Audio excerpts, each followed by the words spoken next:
We spend a massive portion of our lives at work. So it's not just about getting the job done, right? It's about feeling safe and respected while we do it. Today, we're going to break down what that really means and the framework that's in place to protect all of us.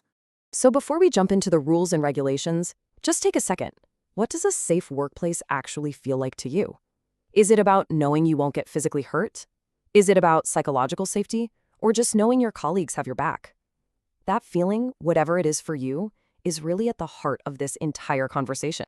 Okay, so first things first. A safe workplace isn't some nice-to-have perk or corporate buzzword. It's a fundamental right. And honestly, understanding this is the most critical first step. So let's talk about why this is so important. This right here, this is the bedrock of everything we're talking about. It doesn't matter what your job title is, what industry you're in, or how long you've been there. Every single person has the right to show up to work and not be intimidated or harassed. This isn't just an ideal we're shooting for, it's the absolute bare minimum. Now, to tackle a problem, you have to be able to define it.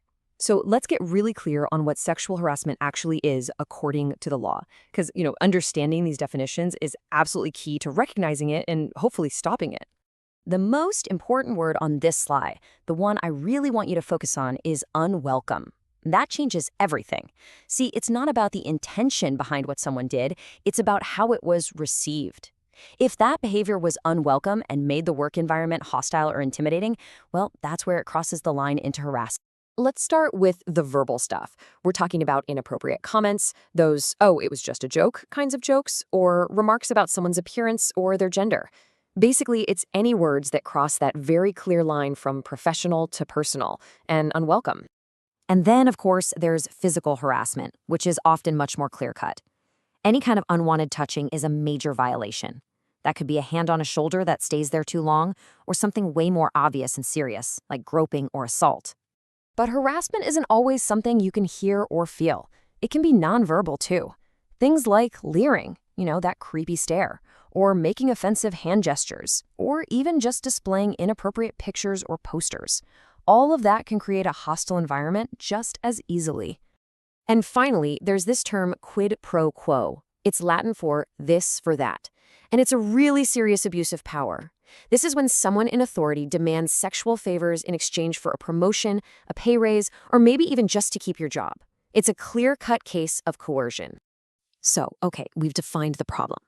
Now what's the solution? Well, in India, the main legal shield you have is called the POSH Act. Let's dig into how it actually works to protect people. Here's the full name. Yeah, it's a bit of a mouthful, I know, but every single word in there is important. Prevention, prohibition, and redressal. It tells you the law isn't just about punishment after the fact, it's about stopping it from ever happening and giving a clear path to justice if it does.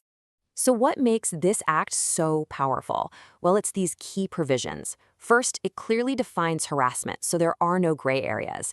It protects any aggrieved woman, which is a really broad definition that includes full-time employees, part-timers, interns, even a customer or visitor. And this is a big one.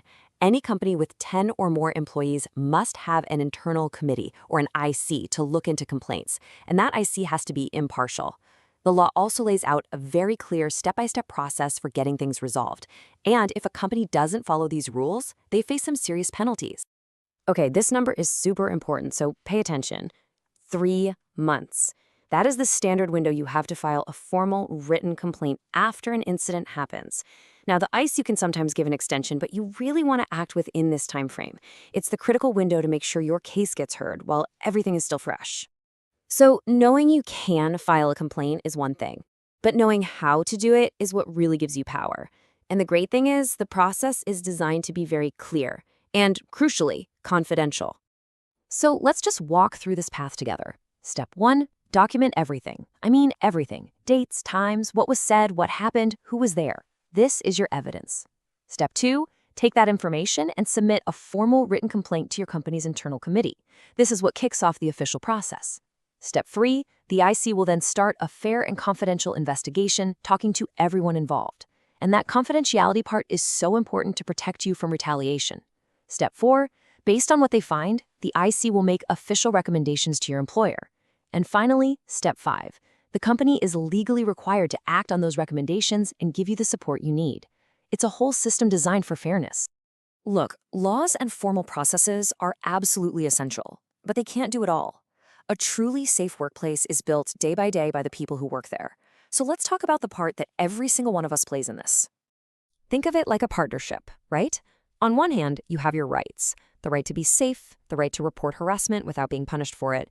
But with those rights come responsibilities.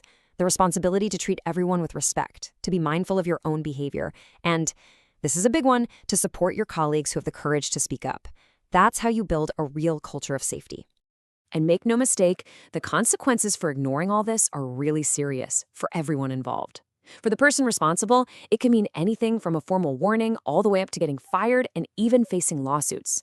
And for the company, oh, the fallout is huge. We're talking big fines for sure, but also team morale just tanks, productivity plummets, and the company's reputation gets destroyed. Good luck hiring great people after that. So what can you actually do, like starting tomorrow? Well, you can be an ally. If you see something that's not right, say something. You can actually show up and participate in those awareness trainings. And most importantly, just lead by example in your own interactions. These things might seem small, but together they build the foundation of a respectful workplace. At the end of the day, this is about so much more than just following rules. It's about a shared commitment to basic human decency. Creating a safe workplace is a team sport. So I guess I'll just leave you with this one question. In your workplace, are you just a bystander or are you an active builder of the culture? Because that choice makes all the difference in the world.